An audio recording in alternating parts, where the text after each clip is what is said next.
আসসালামু আলাইকুম ওয়া রাহমাতুল্লাহি ওয়া বারাকাতুহু। সম্মানিত দর্শক, কৃষি প্ল্যাটফর্ম কুড়িগ্রামে আপনাদেরকে স্বাগতম জানাচ্ছি। আমি ইদ্রিস হুসাইন। আমাদের হাতে এই মুহূর্তে আপনারা দেখছেন, এটি হলো ফিলিপাইন কালো আখ। আমরা যে সাধারণত বাংলাদেশে আখগুলো খেয়ে থাকি বা রোপণ করে থাকি, এই আখগুলো অনেক শক্ত এবং আহ, রসালো তেমন হয় না, স্বাভাবিক রসালো থাকে। কিন্তু এই ফিলিপাইন আখটা অনেক রসালো এবং একদম নরম। আর এই আখটা সুগার বানানোর জন্য নয়, এই আখটা শুধুমাত্র চিবিয়ে খাওয়ার জন্য। গত কয়েক বছর থেকে আমাদের বাংলাদেশের মধ্যে ব্যাপক একটা জনপ্রিয় আখ ফিলিপাইন আখ।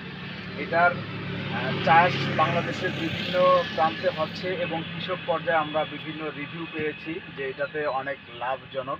সম্মানিত দর্শক, এই আখের চারাগুলোর আরেকটি বৈশিষ্ট্য হলো, এই চারাগুলো একটা চারা রোপণ করলে সেখান থেকে 10 থেকে 15টা গাছের একটি করে থোপ তৈরি হয়ে থাকে এবং এই আখের একটি করে গাছ আপনার 10 থেকে 12 ফিট পর্যন্ত হয়ে থাকে এবং অত্যন্ত রসালো এবং মোটা এবং খুবই নরম, যেটা বৃদ্ধ এবং ছোট বাচ্চারাও অনায়াসে খাইতে পারে। এবং এটার ছালটা এমন নরম থাকে, হাত দিয়েও অনেক সময় কিছু কিছু ছাল হাত দিয়েও তোলা যায়। আমরা দেশীয় যে আখ বা কুষার যেগুলো আমরা বলে থাকি, দেশীয় কুষার বা আখগুলো আমরা দাঁত দিয়ে ছিলানোর পরেও বা কোনো চাকু বা কোনো কাঁচি দিয়ে যদি আমরা ছিলাইতে যাই, তারপরেও দেখা যায় যে ছিলানো খুবই কষ্টকর হয়ে থাকে।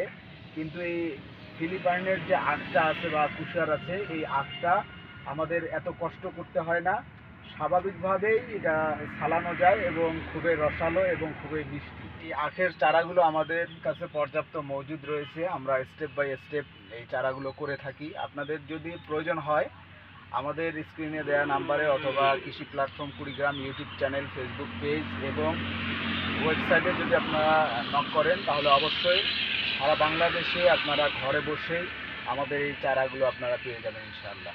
সকলে ভালো থাকবেন, সুস্থ থাকবেন। আল্লাহ হাফেজ।